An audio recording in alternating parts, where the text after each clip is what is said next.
Chama cha Mapinduzi CCM kimetangaza wajumbe watakaoshiriki mchakato wa kuwapigia kura watiania wa ubunge na udiwani wa viti maalum kupitia jumuiya zake za vijana UVCCM, wanawake, UWT na wazazi.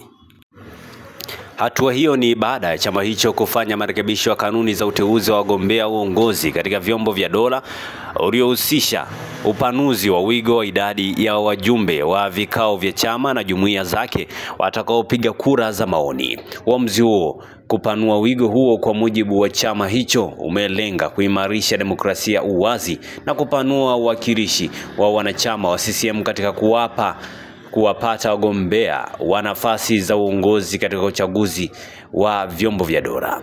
Kwa mujibu wa taarifa iliyotolewa Jumanne Machi 11, 2025 na katibu wa NEC ya CCM Organization na Isa Gavu, wabunge wa UWT ngazi ya mikoa kwa upande wa Tanzania bara watapigiwa kura na wajumbe wa mkutano mkuu maalum.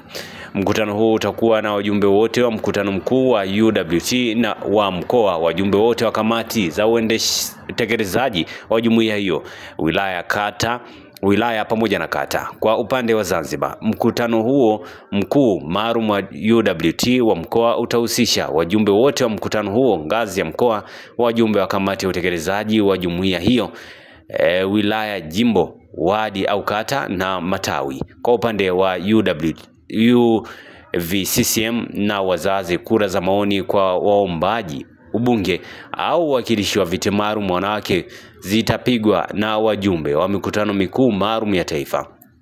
Taarifa hiyo ya Gavu inaeleza kuwa utaratibu wa mkutano huo utahusisha wajumbe wanawake tu ambao ni wa mkutano mkuu wa taifa wa UVCCM au wazazi. Pia amesema wajumbe wote wanawake wa kamati za utekelezaji wa UVCCM au wazazi za mikoa zote.